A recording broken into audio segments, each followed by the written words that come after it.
Students, so today we will start the topic, a very important topic of this chapter, that is Biot-Savart's law. So what is meant by Biot-Savart's law? So from this diagram you can see here there is a current carrying conductor where I is the current and AB is the element and L is the length of this wire, and at a point P we have to see what will be the magnetic field, and theta is the angle made between the point P and the current element dl. So here from A to B, let us call dl as the current element. So what does Biot-Savart's law say that we are going to discuss? So let us start with the topic. So I told you there is a current element of length L and I is the current, and this AB is the small small current element of length dl. Okay, so let us see the the magnetic field dB at this current element dl. What will be the magnetic field at this element? So here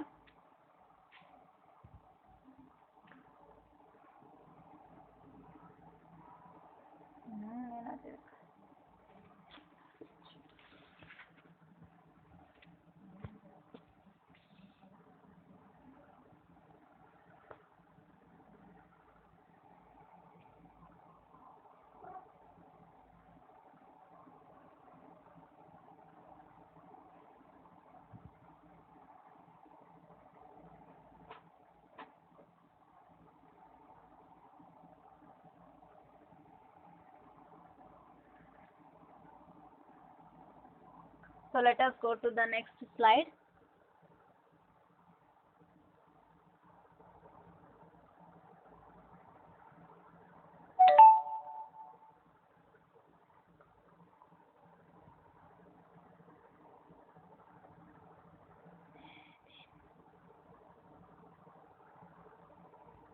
Okay, so Biot-Savart's law is an experimental law which deals with the magnetic field at a point due to current element. A current element is the product of current I and length dl of a very small segment of the current carrying wire. So as I told you in the diagram, this is a current carrying element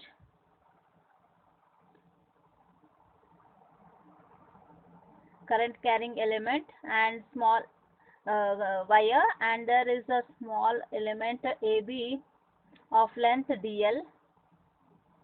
So we have seen in the diagram. Now, so it is Biot-Savart's law. Just it is an experimental law, and it deals with the magnetic field at a certain point away from the current element that we have to measure, and it is given by the product of the current and the length dl. So therefore, at point P, the magnetic field due to the current element will be dB. So it depends on certain factors.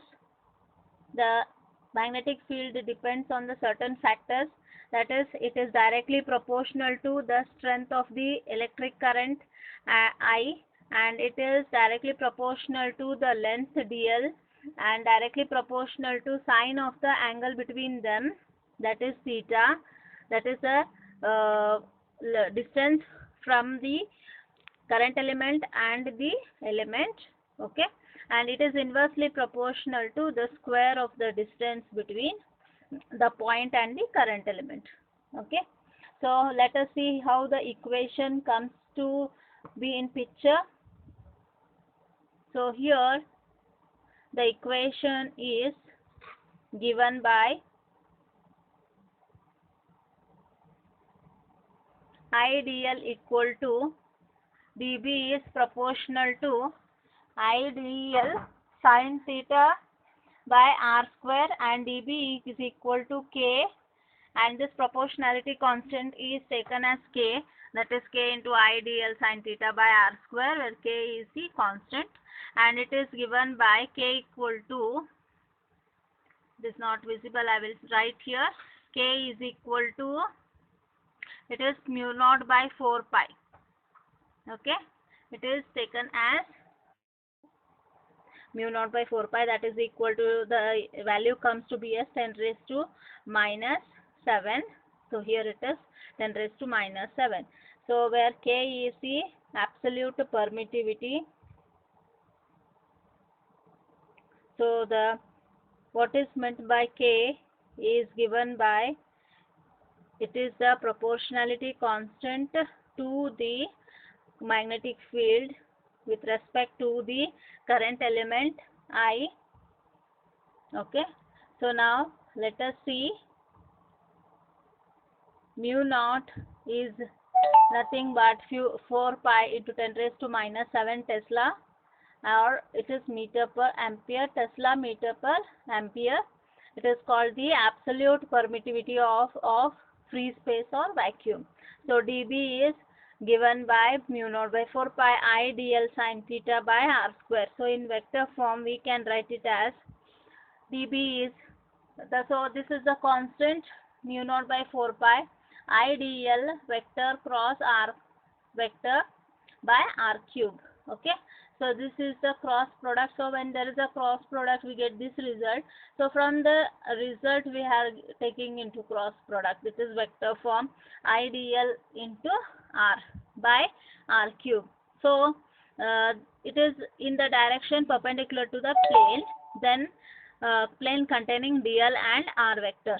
So if theta is 0, then directly dB equal to 0, because sine of 0 is 0.